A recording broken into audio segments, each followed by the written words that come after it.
জন্ম একটা নারীর কতই না নাম আছে, সর্বশ্রেষ্ঠ নাম হচ্ছে মা। মা হওয়া এত সহজ না, মা হতে পেরেছি।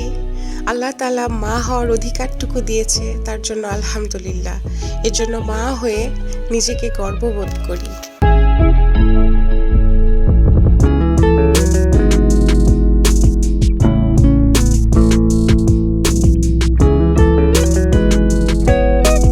আসসালামু আলাইকুম এভরিওয়ান, সবাই কেমন আছো? আলহামদুলিল্লাহ আমরা অনেক ভালো আছি।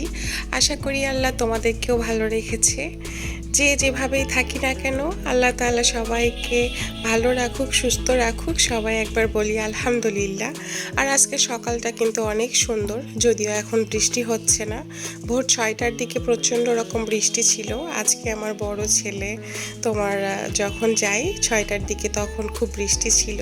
জীবনে চলার পথে পরিস্থিতি যেমনই হোক না কেন, আসলে আলহামদুলিল্লাহ বললে কিন্তু আমার আল্লাহ তাআলাও খুশি হয়। আর আমি বরাবরের মতো আবারও বলতে চাই, এই আলহামদুলিল্লাহ বলার জন্য হলেও আল্লাহ সবাইকে ভালো রাখুক এবং সবাইকে বিপদ মুক্ত রাখুক। মায়ের আঁচল মুড়িয়ে শোয়ার মধ্যেও কিন্তু অনেক সুখ আছে, বাট আমার বাচ্চাটা শুধু আমার ওড়না দিয়েই সুখ পাচ্ছিল। শারীরিকভাবে সে কোনোভাবেই ভালো না, এখনও 99.9 জ্বর আছে ওর। তো ও অপলক দৃষ্টিতে তাকিয়েছিল। আমি বলছিলাম যে বাবা কি হয়েছে, তো বলে কি আরেকবার আমার জ্বরটা মেপে দেখো কমলো কি না। মানে ও না অধৈর্য হয়ে গিয়েছে। আর ও তো ছোট বাচ্চা। আমার বাচ্চাটার একটাই কথা, আম্মু আমি মরে গেলাম, বা আম্মু আমি এই কষ্টটা আর কতক্ষণ করব, আল্লাহ আমাকে কখন ভালো করবে। তো আমি বলি বাবা তুমি বলো আল্লাহ তুমি আমাকে ভালো করো, আমি তো ছোট বাচ্চা, আমাকে তুমি মাফ করে দাও, সুস্থ করে দাও। তো বাচ্চাটার দিকে দেখে আমার এত খারাপ লাগছিল। তো ভাবছিলাম যে ও সকালবেলা উঠে কিছুই তেমন একটা খায় নাই, তোমার মানে একটা বিস্কিট খেয়ে জাস্ট ওষুধ খেয়েছিল। তো ভাবলাম যে আগে ওকে আমি একটা বেদানার রস করে দিই। আসলে এই পানিগুলো যতটুকু খাবে, মানে ফ্রুটস জাতীয় জুস বলো, ডাবের পানি বা এমনি স্যালাইন পানি তো একেবারেই সে খায় না। তো ভাবছিলাম যে আগে এটা খাওয়াই দিলে হয়তো একটু এনার্জি আসবে।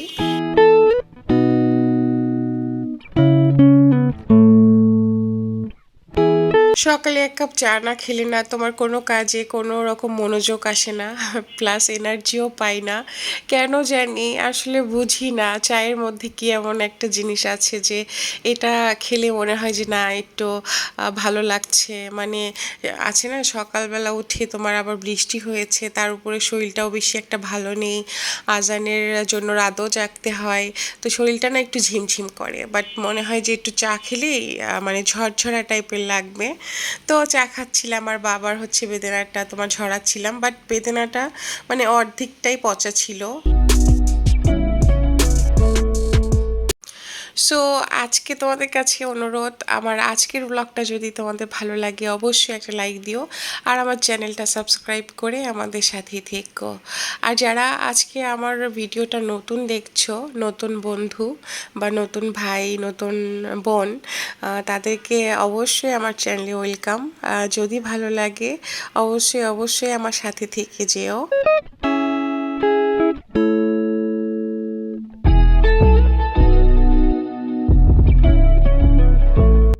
আজকে যেহেতু একটা স্পেশাল দিন, স্পেশাল একটা সেলিব্রেশন, আসলে এমন একটা সেলিব্রেশন যেটার জন্য দিন লাগে না, মাস লাগে না, কোনো বছরও লাগে না, সেটা হচ্ছে মাদার্স ডে। তারপরেও বলবো আমরা যারা মেয়ে জাতি তারা কিন্তু বোন বলো, মা বলো, আমরা মেয়েদের কতটা নাম আছে, এইখানেই তো নিজেকে প্রাউড ফিল হয়।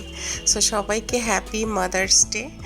আর ভালো থাকুক পৃথিবীর সকল মা। আর আরও একটা কথা আমি ব্লগে শুরুতেই বলে দিয়েছি যে আসলে মা হওয়া এত সহজ না, কিন্তু মা হয়ে সত্যিই গর্বিত। দোয়া কিন্তু আল্লাহ তাআলা অনেক পছন্দ করে। আর শুধু নিজের জন্য দোয়া না, অপরের জন্যও দোয়া করলে আল্লাহরও বেশি খুশি হয়। তো আমি এই মা দিবসে সকল বোনদের জন্য দোয়া করতে চাই যে আল্লাহ তাআলা যারা মা হওয়ার স্বাদটা এখনও গ্রহণ করে নাই, যাদের কোলে এখনও সন্তান তুমি দাও নাই আর আল্লাহ, তাদেরকে তুমি অবশ্যই সন্তান দান করুন। আমিন। আমার সাথে সবাই বলো অবশ্যই আমিন। আসলে দেখো, যারা আমরা মা হয়েছি তাদের কাছে আম এটা অনেক বড় পাওয়া। কিন্তু অনেক নারী আছে যারা এখনো মা হতে পারেনি। তাদের কিন্তু অনেক বড় একটা কষ্ট। এই পৃথিবীতে প্রতিদিন কত প্রাণ ঝরে যাচ্ছে, কত প্রাণ হত্যা করা হচ্ছে। তো আল্লাহর কাছে আমার দোয়া যে রাব্বুল আলামিন যারা প্রাণ হত্যা করছে, যারা অযথা আছে না যে নারী হয়ে আরেকটা প্রাণ নিতে চাচ্ছে না, তাদেরকে তুমি দিও না রাব্বুল আলামিন। যারা যত্ন করে রাখবে, যারা সেই প্রাণটাকে অনেক সুন্দর একটা ভবিষ্যৎ দিবে, আর যারা তোমার কাছেই কাঁদে একটা প্রাণের জন্য, তাদেরকে তুমি দান করো রাব্বুল আলামিন। আসলে মা নিয়ে কথা বলার আহ, কারোরই যোগ্যতা নেই, বা মানিয়ে বলতে গেলে না শব্দও শেষ হয়ে যাবে। আমরা নারী, আমরাই মা, আমরাই সব কিছু। কিন্তু বাবার যে এখানে কোনো ভূমিকা নেই, তবে এটা কিন্তু একেবারেই ঠিক না। আসলে এক কথা বলতে গেলে না আরেক কথা চলে আসে। আমরা মা যতটা আমাদের সন্তানদের জন্য গুরুত্বপূর্ণ, বাবারাও সমপরিমাণ। তবে আছে না যে আমরা মাদেরটা না আমরা একটু প্রকাশ করতে পারি, আর বাবারা না অতটা প্রকাশ করতে পারে না। আসলে একে অপরকে ছাড়া না কোনো কিছুই সম্ভব না। সো ভালো থাকুক পৃথিবীর প্রতিটি মা, ভালো থাকুক পৃথিবীর প্রতিটি বাবা। কেননা মা বাবা ভালো থাকলেই একটা সন্তানও ভালোভাবে থাকবে এবং ভালো একটা ভবিষ্যৎ পাবে, এটা আমি মনে করি। অনেক কথা বলে ফেললাম, জানি না তোমাদের কেমন লেগেছে। আসলে ওই যে বলেছি না, আমি গত ব্লগেও বলেছি, আমি ব্লগ যখন এডিট করি মনে করি তোমরা আমার পাশে বসে আছো, আমার কথাগুলো শুনছো। আর অবশ্যই ভালো না লাগলে তো এতক্ষণ পর্যন্ত নিশ্চয়ই আমার ব্লগটা তোমরা দেখতা না। যদি ভালো লাগে অবশ্যই এখনই একটা লাইক দিয়ে দাও। তো এই পর্যায়ে আমার বাচ্চাটার কিন্তু জ্বর আরও বেড়ে গিয়েছে, আর ওর যে কালকে নাক দিয়ে তোমার ব্লিডিং হয়েছে, আজকেও সেম, মানে যেহেতু ঠান্ডাটা আছে এর জন্য তোমার রক্ত গড়ে পড়েনি, কিন্তু মনে হচ্ছে যে না এখনও নাকের মধ্যে তোমার ব্লিডিং আছে বা পড়ছে। বড় ছেলে স্কুল থেকে চলে এসেছে, তো ওকে আমি পুডিং বের করে তোমার খেতে দিলাম। কেননা স্কুল থেকে আসার পরে আমি সবসময় ট্রাই করি একটু লেবু শরবত বানিয়ে দেওয়ার জন্য, বা কোনো কিছু না থাকলে অন্তত একটু নর্মাল পানি। তো আজকে যেহেতু পুডিংটা ছিল, তো পুডিংটা কেটে একটু খেতে দিলাম যে বাবা এটা খেয়ে একটু রেস্ট নিয়ে তারপরে গোসল করো। আর আমার রান্নার চুলায় আজকে ওদের দুই ভাইয়ের জন্য একটু তোমার পেঁপে দিয়ে মুরগি রান্না করছি। একটু ঝোল টাইপের রাখবো, এটা শুধু ওদের দুই ভাইয়ের জন্য, আমাদের জন্য না। কেননা আমি চাচ্ছিলাম যে আজানকে যদি আমি কোনো মতে একটু খাবার, মানে দুইবার হলেও যদি একটু ভাতটা খাই তাহলে কিন্তু খুব ভালো হবে মুরগির মাংস দিয়ে। আর রান্না করেছি চিচিঙ্গা ভাজি, এটা ডিম দিয়ে, আর এটা রান্না করেছি টাকি মাছ দিয়ে লাউ। তো এটা হচ্ছে আমাদের দুপুরের খাবার আজকের। তো আমি বড় ছেলেকে খাওয়াবো এই জন্য প্লেটে ভাত নিয়েছি। আর যখন অসুস্থতা থাকে তোমার দুই বাচ্চার, আমি তখন সব সময় ট্রাই করি মাস্ট বি খাবারের সঙ্গে যেন লেবু থাকে। কারণ আগে তো খাওয়াই না, তখন এই যে অসুস্থ হয়, ওই বলেছি না বিপদে পড়লে মানুষ কত কিছু না করে। তো যাই হোক, তারপরও তো করার চেষ্টা করি। আর সবারই কিন্তু একটু, মানে বাচ্চাদের বলো বড়দের বলো, খাবারের সঙ্গে লেবু খাওয়াটা অনেক ভালো, যেটা আমরা খাই না। আসলে আমি তো একেবারেই লেবু খাই না, কেননা লেবু খেলে মনে হয় যে খাবারের টেস্টটা হারিয়ে যায়, এই রকম কিছু। তো আজানের তোমার জ্বরটা এখন একটু কমেছিল, বাবাটা ঘুমাচ্ছিল। এটা কিন্তু দুপুরের পরে।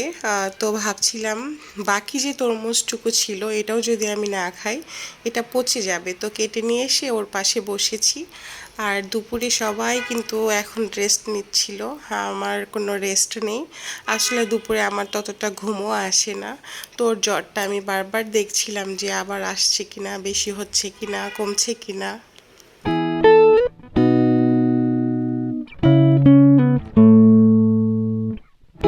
জ্বর আর কমবে কোথায়, ওই 100-র কাছাকাছি থাকেই সব সময়। যদিও আজকে তোমার ডক্টরের কাছে সিরিয়াল দেওয়া আছে, আমরা রাতে আজানকে ডক্টরের কাছে নিয়ে যাব। তরমুজটা খাচ্ছিলাম আর ভাবছিলাম যে এবার যখন গ্রাম থেকে আম নিয়ে আসলাম তখন সত্যি সত্যি ভেবেছিলাম যে এবার আমি এসে তোমার আছে না একটু আঁশালা টাইপের একটু আচার করব। কিন্তু তোমরা অলরেডি দেখে ফেলেছো যে সেই আমগুলো মানে বাচ্চা অসুস্থ থাকার জন্য আমি তো ওই দিকে তাকানোরও সময় ছিল না। আমগুলো কাঁচা আমগুলো আমার তোমার পেকে একদম মনে হচ্ছে যে জ্যৈষ্ঠ মাস পাকা আম খাও।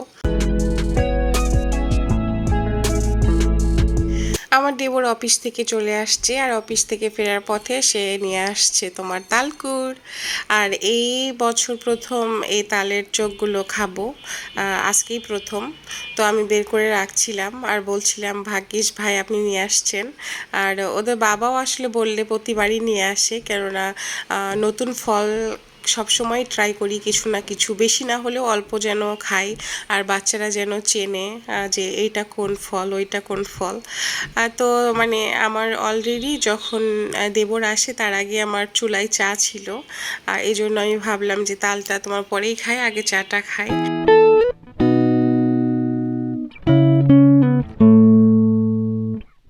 চা খেয়ে আমি আর একেবারে লেট করিনি। আজান বলছিল যে আম্মু নুডলস খাবো।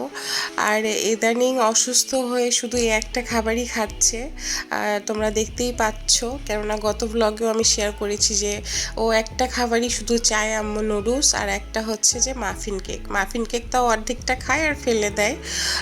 তো আমি মানে আলহামদুলিল্লাহ যে বাচ্চা অন্তত ভাত না খেলে হবে কি, নুডলস তো খাচ্ছে। আমার বড় ছেলেও চলে এসেছে ইভিনিং ক্লাস থেকে, আর এদিকে ওদের বাবা নিয়ে এসেছে কিছু বাজার। আমি আগে ওকে বলেছিলাম কিছু বাজার লাগবে। আমার অসুস্থ বাচ্চাকে নিয়ে কিন্তু আমার দিন রাত এইভাবেই কাটছে অনেস্টলি। যেটা কাটছে সেটাই তো তোমাদের সঙ্গে শেয়ার করব। আর যাদের ছোট বাচ্চা আছে তারা হয়তো আমার জায়গাটা বুঝতে পারবা যে বাচ্চাদের জ্বর একবার আসে একবার বাড়ে একবার কমে, এক একটা সময় এক একটা জিনিস তাদের চাহিদা থাকে, এই রকম কিছু। মানে বাচ্চারা আসলে যখন অসুস্থ হয় একটা মা বাবার কতটা যে কষ্ট হয় সেটা মা বাবারাই বুঝতে পারবে। আর বাচ্চারা অসুস্থ থাকলে আমি সবসময় চেষ্টা করি তাদের আশেপাশে থাকার জন্য। শুধু আমি না, বরঞ্চ মা তো সবাই আসলে, আমি যে স্পেশাল একটা মা তা কিন্তু না, মা সবারই একই রকমই হয়। তো সব মায়েরাই আমার মতোই হয়তো সব কিছু করার চেষ্টা করে। তো তোমরা আমার বাবাটার জন্য দোয়া করো। এদিকে আমার হাজব্যান্ড বাজার করে এনেছে চা পাতা, তোমার দুধ, চিনি, তারপর সয়াবিন তেল। এগুলো আসলে সংসারের রান্নাঘরের জিনিসপত্র যেগুলো আমার লাগতো। আমার কিছু লাগলে আমি হোয়াটসঅ্যাপে একটা ভয়েস দিয়ে দিই যে আজকে এই বাজারগুলো লাগবে তুমি নিয়ে এসো।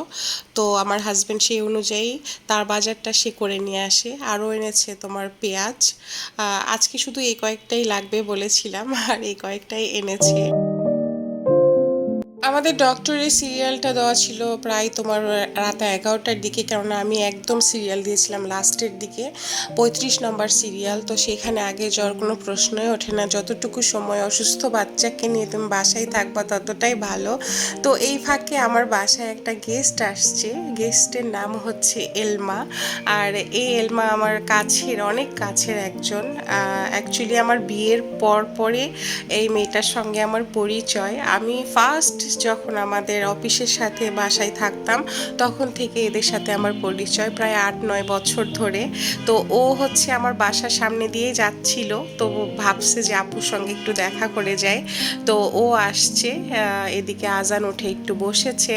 তো আমরা আবার চা খাচ্ছিলাম। আর বিশ্বাস করো আমি নর্মাল দিনের চেয়ে ইদানিং বাচ্চা যখন অসুস্থ সবসময় টেনশনে থাকছি, এটা করছি ওটা করছি, নিজেও ভালো নেই, সেখানে আমার চা কিন্তু অনেক বেড়ে গেছে খাওয়া। দিনে 3 কাপও খাই 4 কাপও খাই, কিন্তু আমি ডেইলি রুটিনে তোমার 1 কাপ খাওয়া হলেও ইনাফ আমার কাছে, বাট এখন একটু বেড়ে গিয়েছে। তো তারপরে হচ্ছে আমার সেই গেস্টটাকে বিদায় দেওয়ার পরেই কিন্তু আমরা চলে আসি হসপিটালে। ডক্টর আজানকে দেখছিল, বিশেষ করে তার নাকটা কেন ব্লিডিং হয়। আর আমার একটাই কথা ছিল, ডক্টর সিরিয়াস কোনো ইস্যু কিনা বা কোনো প্রবলেম হবে কিনা। এর আগেও অনেক টেস্ট করেছি, কোনো কিছু ধরা পড়ে নাই। পরে ডক্টর বলল যে না, ওর নাকে একটু সমস্যা আছে, তো জ্বরের জন্য অ্যান্টিবায়োটিক দিয়ে দিয়েছে। আর হচ্ছে যে বলেছে যে জ্বরটা একটু কমলে নাক কান গলা যে ডক্টরগুলো থাকে তাদেরকে যেন আমি বাচ্চাকে দেখাই। তো ডক্টর দেখানো প্রায় শেষ। আর তারপরে আমরা চলে এসেছি মেডিসিন নিতে। আর মেডিসিন নিতে এসে দেখো বাবা ছেলের কাণ্ড, মানে ছেলে যা নিবে, বাবা ওকে কোলে নিয়ে কী রকম যে কোনটা কোনটা নিবা নাও। তো এটা একটা মানে মেডিসিন প্লাস সুপার শপ টাইপের, এখানে সম্পূর্ণ তোমার সব কিছুই পাওয়া যায়। তো আমরা আর ওখানে লেট করি নাই, অলরেডি আমাদের 11টা পার হয়ে গিয়েছিল, যেহেতু আমরা আস্তে আস্তে তোমার 11:30টায় এসেছিলাম। আর দেরি করে যাওয়ার ফলে আমাদের একটা উপকার হয়েছে, আমাদেরকে একটা মিনিটও হসপিটালে বসে থাকতে হয় নাই। এর আগে কি হয়, ঘন্টার পর ঘন্টা বসে থাকতে হয়, অনেক কিছু করতে হয়, বাচ্চা বোরিং হয়ে যায়। তো আজকের ডক্টর দেখানোটা ছিল আমাদের বেস্ট সময়, কারণ আমরা গিয়েওছি লেট করে। পরে খুব ভালো হয়েছে, যাওয়ার সাথে সাথে ডক্টর পেয়েছি, প্লাস দেখানোর পরে এখন তোমার বাসায় চলে আসার পরে ওর ভাইকে দেখাচ্ছিল যে ভাইয়া দেখো আমি কি কি চকলেট এনেছি। আর ওদের চকলেটের সাথে না আমি একটা গ্রিন টিও নিয়েছি। তো ও আর ভাইকে সব কিছু শেয়ার করছিল যে এটা ভাইয়ার, ওটা আমার। আজানের এই দিকটা না খুব ভালো, সে কখনো কোনো কিছু বেশি নিবে না, বা ও যদি একটা চকলেট কেনে দেন না ভাইয়ের জন্য কিনবে। এই স্বভাবটা আলহামদুলিল্লাহ আমার দুই ছেলেরই খুবই ভালো। কলাটা সেই বাজার করে এনেছিল তোমার পেঁয়াজ তেল চা পাতা, সে সময় এনেছে, আমি রেখেছি একদম পলিথিনে, মা এখন পর্যন্ত বের করে নাই। তো ভাবলাম যে কলাটা বের করে রাখি, নইলে পলিথিনের মধ্যে থাকলে তোমার ঘেমে যাবে। আর এই গ্রিন টি দেখছিলাম আর হাসছিলাম, সত্যি কথা ডায়েটের কোনো যে কিছু দেখলে না আমার হাসি পায়।